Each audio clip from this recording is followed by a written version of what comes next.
This is Duke University.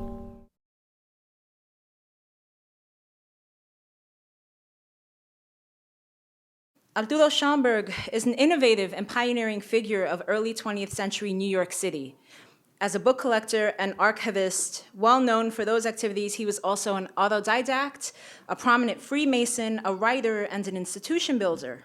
Later, his collection served as an invaluable resource for such important scholars and writers as W.E.B. Du Bois, Carter G. Woodson, Elaine Locke, James Weldon Johnson, Zora Neale Hurston, Langston Hughes, Eric Walrond, and Claude McKay, particularly during the years that encompassed the Harlem Renaissance and the New Negro movement. While active in the fight for the independence of these Spanish colonies, Schomburg was also initiated into the Prince Hall Masons, eventually rising to become the Grand Secretary of the Prince Hall Grand Lodge of the State of New York in 1918. From 1920 until 1928, he served as president of the American Negro Academy of Washington, D.C., an organization founded in 1897 and whose previous presidents included W.E.B. Du Bois. This institution, the first major Black American learned society, was committed to the collection and dissemination of overlooked historical texts demonstrating the intellect of men of the African diaspora. All of these organizations grappled explicitly with definitions of Blackness, masculinity, citizenship, and nation. He engaged with these multiple discourses throughout his life, and his interpretation of said notions offers an assessment of afro-Latinx subjectivity in the late 19th century and early 20th centuries in the United States and its Commonwealth of Puerto Rico. From 1931 to 1932, he served as curator of the Negro collection of the library at Fisk University, then as now one of the leading historically Black colleges in the country and the subject of today's talk. There at Fisk, he established a collection that replicated what he had accomplished in New York by incorporating works about Blacks both here in the United States as well as throughout the Americas and Europe. Schomburg stated his desire to assist in the expansion of Fisk's library by developing its holdings concerning Negro life. Over the course of that year, the year of 1929, he assessed the value of collections of books and prints on behalf of Fisk University from New York City. The goal of everyone at Fisk University at the time, Thomas Jones, Charles Johnson, and Louis Shores, among others, was to develop it as the premier Black institution of higher learning in the country, a quote-unquote first-class liberal arts college. In a communication with the president of the university, Shores emphasized that Fisk's collection, as opposed to being solely focused on slavery, was one that concentrated on the presence of peoples of African descent internationally. The new library building, for which the school had been awarded almost $500,000 at the time, was inaugurated in 1930. In 1931, he applied to the Carnegie Corporation for funding that would allow him to assist in the expansion of Fisk's library as well as a consultant for other interested institutions. Later that year, Schomburg moved to Nashville, Tennessee to more firmly establish the Negro collection within Fisk University's library and to officially assume the title of curator of said collection. In his report to the university, Shores wrote, quote, "Fisk University is probably the first Negro college to establish a separate browsing room. The movement in American colleges to interest the undergraduate in books and reading for pleasure is comparatively recent. Such a room had been planned for the new building, and it is hoped that the library can inculcate in the Fisk student a genuine desire to read for pleasure." So this might be something that we take for granted at the moment, but when we think of the time and we think of Booker T. Washington in particular, the creation of Tuskegee and education for African American population was one that was focused on vocational training, right? And so the idea of a room designated for liberal arts, right, for reading and studying for pleasure, is one that many white schools were doing, but not yet in the Black colleges. Schomburg's contribution to the library itself was significant. In 1931, Louis Shores reported that the Negro collection itself totaled 4,630 volumes, 4630, of which 4,524 had been added by Arthur Schomburg. There were 106 books in the library when Schomburg arrived. There were 4,600 when he left. Whereas Schomburg was fairly clear in his writings that his definition of Negro transcended national boundaries and limitations, he published this conception of Blackness mostly in popular publications such as Opportunity and Crisis, which were the most popular publications at the time for the African American community, instead of codifying it in a book. His dedication to the information he gathered reaching the general populace beyond academic circles. This implicit mode of knowledge production is one that at times escapes notice. As Tony Martin writes, quote, "Black bibliophiles run throughout our history like an unseen hand. Their influence is present in many of the major developments of our historical experience. They left us a legacy without which the movement toward Black studies in the 60s and 70s would have been a much more difficult effort."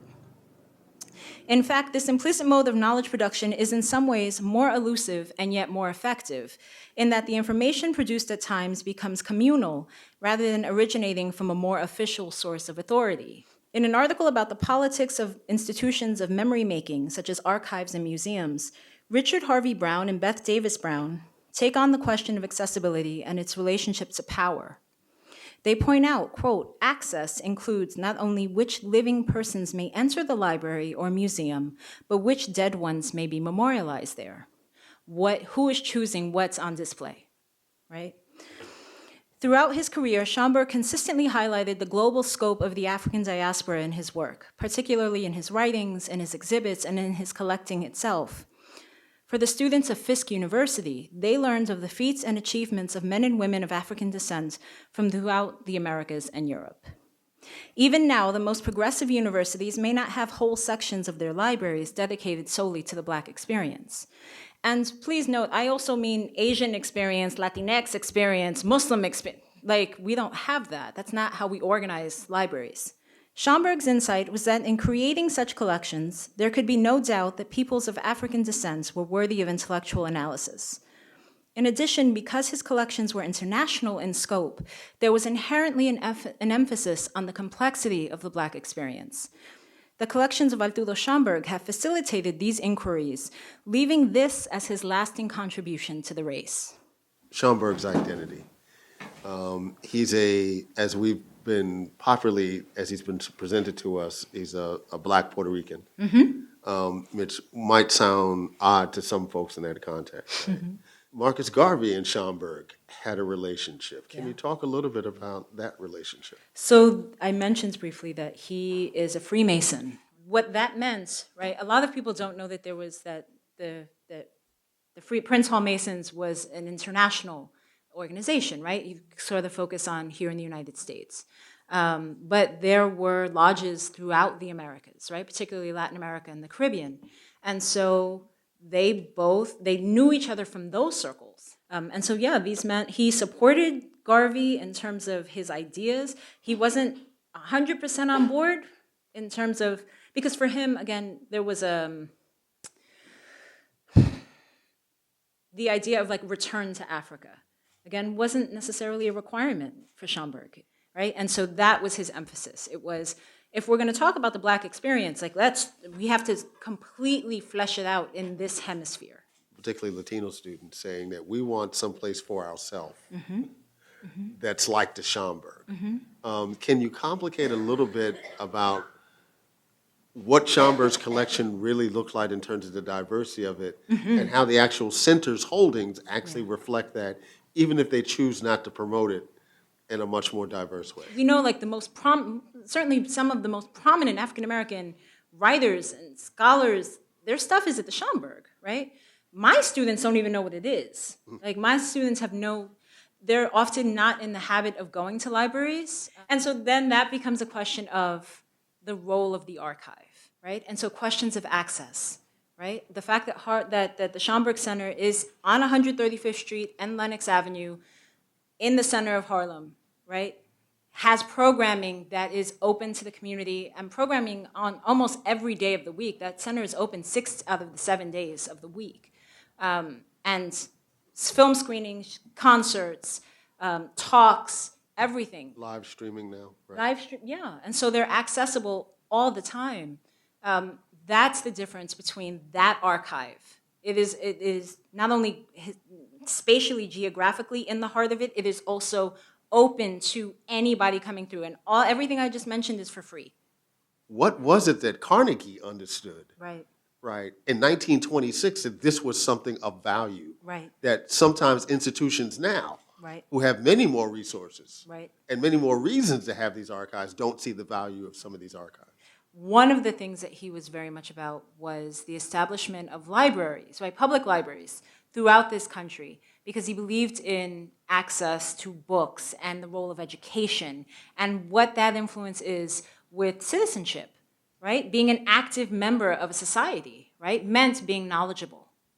And so that was a critical part of it. He also was setting up libraries were being established in neighborhoods that often didn't have access to things, right? Far away from colleges and other schools. And so you're creating spaces of liberation, essentially, in neighborhoods that reflect that community.